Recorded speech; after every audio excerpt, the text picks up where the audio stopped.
Good morning, people of God.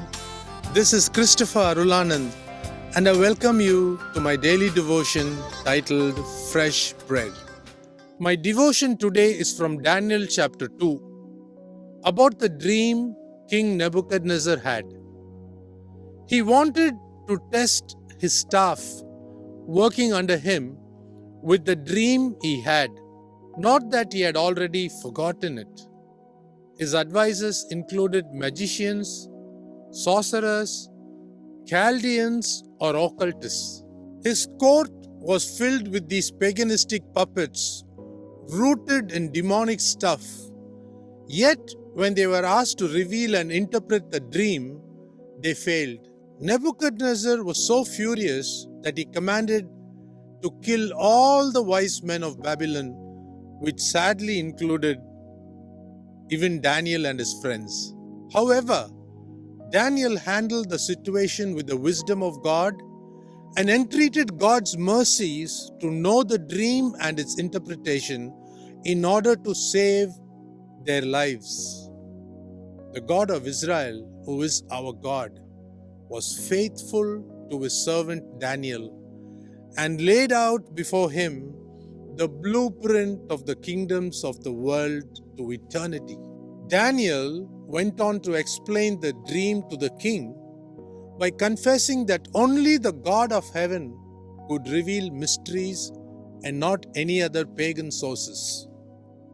Our God is the orchestrator of the world events, and he revealed the prophecy only to his beloved Daniel and John the Apostle. Take a look at this picture of the great image which Nebuchadnezzar had dreamt.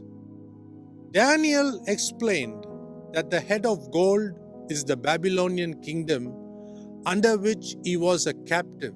The breast and arms of silver denoted the Medo-Persian kingdom.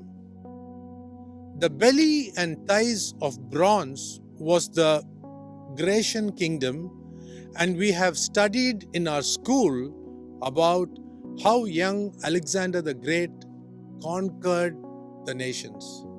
The legs of iron indicated the Roman kingdom, which took pride in destroying others and Christianity as well. Everything that was said up to this portion of the dream had already come to pass.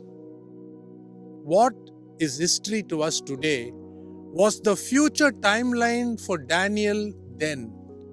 If you notice, the image represents the degeneration of value of metals, that is, the kingdom values.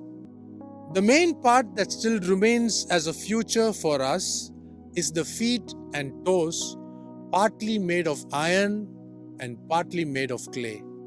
Reading from verses 41 to 43, we come to know that a certain part of Rome would raise its head and take control in the divided kingdom in the last days.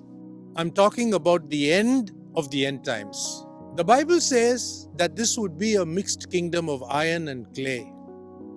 How would they mix? In the Revised Standard Version, it says, in marriage by the seed of men. So the clay referring to mankind will mix with iron referring to the machines. Does it now ring a bell? Has the penny dropped? I hope it dropped. Revelation 13 talks about the image of the beast that will even speak during the one world government. In the mixed kingdom, humans are forced to be digitalized like cyborgs, controlled by a machine. Do you remember what happened in Genesis chapter 6? The fallen angels, that is the sons of God, mixed with the daughters of men to corrupt the human race from which Jesus Christ was supposed to come from a virgin. Here in Daniel chapter 2 verse 43, it talks about iron mixing with the clay, but they will never hold together. Think of the Human Genome Project, cloning, humans marrying robots, finally the mark of the beast being inserted in humans.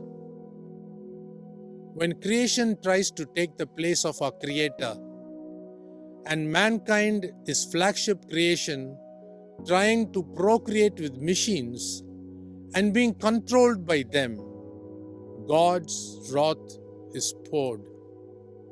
He will destroy them as it was in the days of Noah. Daniel says that in the days of those kings, that is the Antichrist rule, the God of heaven and earth will set up his everlasting kingdom. Jesus Christ will come to fight the new world army at the Battle of Armageddon, and his kingdom will be established, which will never be succeeded by any other power.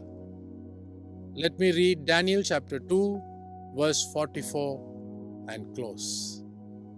And in the days of those kings, the God of heaven will set up a kingdom which shall never be destroyed, nor shall its sovereignty be left to another people.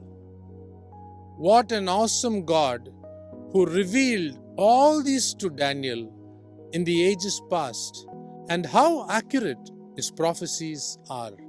Surely this will soon come to pass. Maranatha.